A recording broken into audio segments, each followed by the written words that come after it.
बागपत से दिल दहला देने वाली खबर।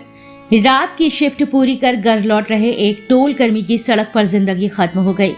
जिस सड़क से रोज गुजरते थे उसी सड़क ने आज उनका सब कुछ छीन लिया है। आज बागपत शहर कोतवाली क्षेत्र के काठा गांव के पास मौजूद उसी सड़क को देख रहे हैं, जहां रविवार देर रात एक तेज रफ्तार स्विफ्ट कार ने स्कूटी सवार टोल कर्मी मैनपाल को टक्कर मार दी। मृतक की पहचान 53 वर्षीय मैनपाल पुत्र धर्मपाल निवासी काठा गांव के रूप में हुई है। परिवार के मुताबिक मैनपाल रात 12 बजे टोल से ड्यूटी खत्म कर घर लौट रहे थे।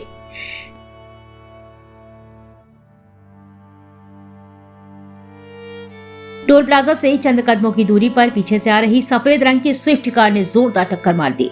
यह पूरा हादसा जिस गाड़ी से हुआ उसका वीडियो टोल प्लाजा के सीसीटीवी कैमरे में कैद हो गया है। टक्कर इतनी जबरदस्त थी कि मैनपाल सड़क पर दूर जाकर गिरे और गंभीर रूप से घायल हो गए।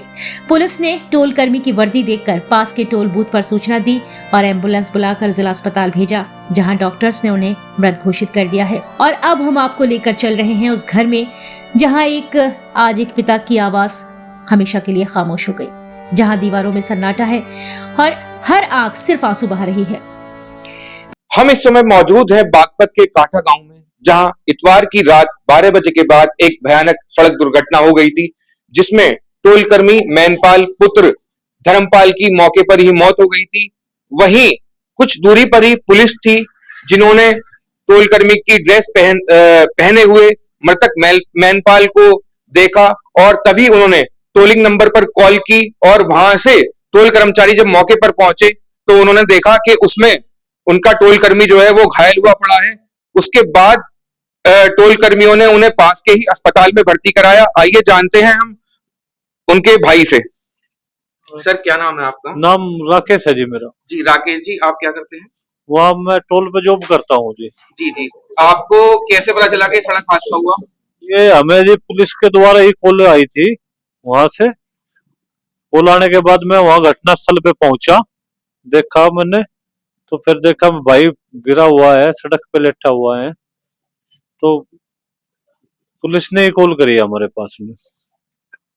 किस चीज से टक्कर हुई थी उनकी? ये उनकी स्विफ्ट गाड़ी थी जी, कॉमर्शियल व्हीकल। उसके बाद आप कहाँ ले गए उन्हें? हम उन्हें कलेक्ट्रेट जिला अस्पताल में लेके गए जी। किस टाइम से किस टाइम तक चलती है मैनपाल जी की ड्यूटी? ड्यूटी उस दिन उनकी 4 बजे से 12 बजे तक थी और ये घटना लगभग 12:15 से 20 के बीच की है। वहां पर जिसने टक्कर मारी गाड़ी चालक, वो भी वहीं पर मौजूद था? वो भी वहीं मौजूद था जी। वो उसको तुरंत अरेस्ट कर लिया था, वहीं पकड़ा गया था जी। तो पुलिस उसके बाद कहाँ ले गई आरोपी चालक को? उसको थाने में ले गए जी। उसको हवालात में बंद कर दिया रात को ले जाकर। आसपास के लोगों ने क्या बताया कि सड़क हादसा कैसे हुआ था? गाड़ी चालक तेज गाड़ी चला रहा था? हाँ जी, वो जो वहाँ पे 1-2 आदमी उधर से गुजर रहे थे, उन्होंने बताया था उसकी गति काफी तेज थी, 100 से ऊपर थी उसकी गति, और उसने अचानक पीछे से आके उसको ठोक दिया। देखिए, परिवारजनों का आरोप है कि गाड़ी वाला बहुत तेजी के साथ गाड़ी चला रहा था और पीछे से उन्होंने मैनपाल को टक्कर मारी और जिससे वो वहीं घायल हो गए। उसके बाद पुलिस हॉस्पिटल ले गई, जिला अस्पताल ले गई, वहां पर एडमिट कराया, जहां पर डॉक्टरों ने उन्हें मृत घोषित कर दिया। अब बात करते हैं मैनपाल जी के भाई से। सर, क्या नाम है आपका? सत्यपाल। सत्यपाल जी, ये जो घटना हुई, आपको इसके बारे में कैसे जानकारी मिली?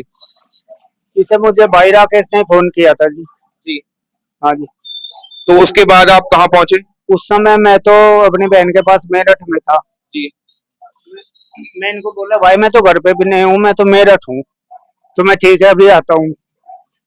तो फिर मैं वहां से आया जी, जब तक इन्होंने मुझे दोबारा फोन किया वापिस कि भैया को तो मोर्चों में डाल दिया और वो तो खत्म हो गया।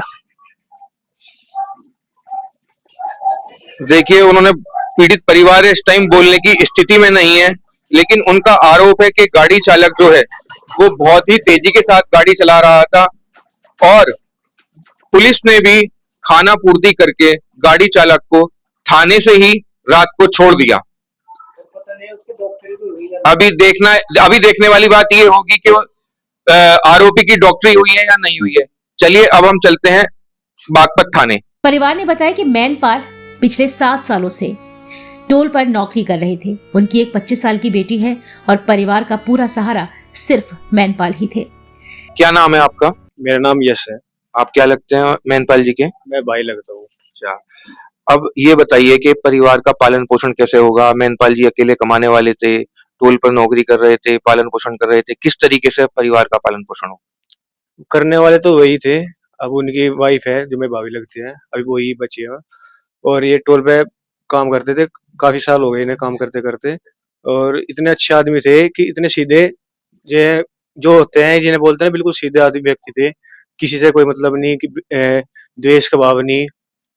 ये और उनके ड्राइविंग लाइसेंस वगैरह, इंश्योरेंस वगैरह गाड़ी के, क्या वो सब पूरे थे? वे सब पूरे थे, सब साथ में रखते थे। वे हर चीज तरीके से चलते थे, जैसे सरकार बोलते है कि हर चीज रखना, हेलमेट रखना, कागज रखना, पूरे हर चीज पूरी थी। हेलमेट वगैरह भी डेली पहनते थे? हेलमेट पहनते थे वैसे। क्या नाम है आपका? जी मेरा नाम मनोज है। आप कौन लगते हैं मैनपाल जी के? भाई लगते हैं। जी, क्या कहेंगे उनके परिवार पर इस टाइम आर्थिक स्थिति का संकट आ गया है, किस तरीके से पालन पोषण होगा, किस तरीके से लोग मदद करेंगे? जी कंपनी में काम करते थे जी, अब नहीं रहे तो पुलिस वालों को कार्रवाई करनी चाहिए, उसके खिलाफ सख्त एक्शन लेना चाहिए। क्या जैसे टोल पर काम करते थे, टोल कर्मी थे, तो टोल की तरफ से भी कुछ सहायता मिली है उन्हें, नहीं मिली? हाँ जी मिलेगी उन्हें। क्या आश्वासन मिला है आपको?